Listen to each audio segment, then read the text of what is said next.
Carrie from General Pulse, and we're here with Alison from A Fine Frenzy. Say hi. Hi. So, this is your first time touring with an album and doing the whole big album thing? Yes, it is the first time, and it's crazy. It's amazing. Hi, I'm Carrie from General Pulse, and we're here with Alison from A Fine Frenzy. Hello. So, this is your first time touring with an album, right? It is, yeah. How's it been being on the road and being away? Well, I guess sort of away from your family and friends. And I've kind of taken half of them with me on the road, but it's wild. It's amazing. It's so much fun, and it's great to be out in a van with the band, and it's super great. Who does the driving on the road? It's between Sandra, the tour manager, and TJ, who's like our roadie / driver / entertainer. He makes us laugh 24/7. Yeah, take turns. Yeah. Do you have any road trip games that you guys play in the van? No, people just sort of, like after 5 hours, people start getting a little giddy. So it's just jokes go around the van, and it just gets starts out kind of nice and clean, and by the end of it, it's all guys, so it's like just the humor goes straight in the toilet. It's terrible. I'm like, please, I'm a lady, stop! But I'm just as bad. So you're from LA. Is there anything that you miss in LA when you're on the road that you really look forward to coming back to? I miss my bed. I miss my bed, and I have a little dog, and I miss him because he's funny and he's just sweet, and I miss walking and hiking and just having a routine. But at the same time, it's so great being out on the road that it kind of balances it out. Maybe too personal, but do you have a honey at home? No, I don't have a honey at home. My schedule and me put together, because I'm impossible in relationships as well. So Not right now. No honey at home. No. So for the inspiration for your songs, does that come from a lot of personal experience, and do you really put a lot of yourself into the songwriting? Oh, definitely. It's all me. If it's not my experience at that particular moment, it's either something I have experienced that I'm revisiting, or it's something that I'm observing in my close environment. But it's all very personal. Do you ever get stage fright? Stage fright's a funny word. I get terrible butterflies right before I go on stage, like the worst, and it's just like and I have to run around in circles or listen to my iPod or do something.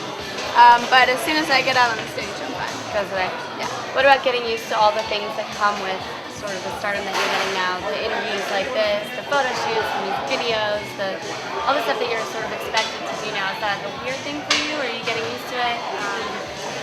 Yeah, I mean it's all very different, and for someone that used to spend like all my time at home writing songs and being at my piano and being very much alone, it's definitely a different experience, but it's cool. It's something that you get used to, and you just learn to kind of not look back. Once you've done something, you can't look back, and you can't regret it because you can't fix it. So. What about if you weren't playing music? What do you think you'd be doing right now? I would be very, very confused. I don't know what I would be doing.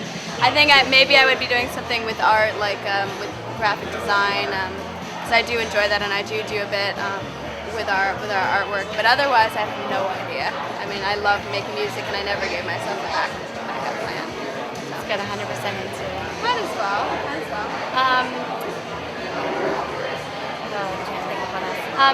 If there were someone that you could tour with, anyone. I mean, I've asked this question a few times, and I always say dead or alive, and people are like, no, dead's too hard. Yeah, no, dead's too hard, and then there's like partially dead, where like half the band's dead. No, that's too. Someone that you really aspire to tour with? I'd say there are 4: Bjork, Coldplay, Sigur Rós, or Radiohead. That's a good lineup. Yeah, any one of those, and I would probably die before the first show, but that'd be a great lineup. That would make me happy. That would be unbelievable. So were those all bands that you had posters of? Did you have posters on your wall when you were a kid, or anyone that you like really sort of idolized? Were you a Madonna poster on the wall kind of girl? I didn't have posters posters on my wall. I was a weird kid. Like my walls were white, and then I don't know. I kind of lived in my head, and I still live in my head. So it always takes a little bit of effort for me to remember to put stuff up in my room. But I didn't listen to modern music until I was like 12 or 13 years old. It was all classics and oldies.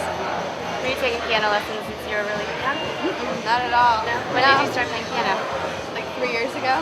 Really? And you wanted to do it by yourself? It wasn't something that like you sort of were influenced into doing? No, I mean it was definitely my own decision, and I took with a songwriter just to start learning how to do chord structures and how to arrange songs. But I don't know if I was lazy or stubborn or determined, but I'm glad I did it the way that I did, because when I write songs, I have to. It's everything. The arrangement is my own style, and the chord structures are my own style. I'm not really influenced by other people because I didn't study them.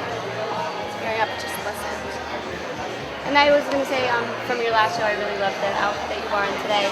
Any sort of musician's closets that you look up to or want to raid? If there was anyone's closet that could go rummaging through? Oh man, could we go back in time? Oh yeah, absolutely. Because, and it's weird because they're guys, but the Rolling Stones, like in the 60s, if I could raid their closets and then raid their girlfriends' closets and their groupies' closets and the other ones, I would definitely go back there because the clothes they wore were unbelievable. And they were so gorgeous, and just the way that they wore the clothes too.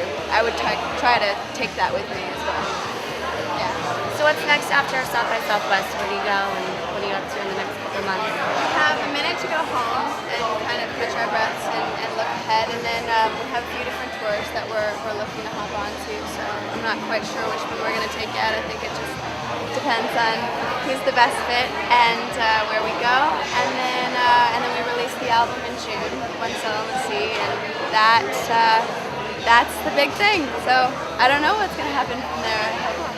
Well, we'll look forward to seeing you in New York, and Thank you.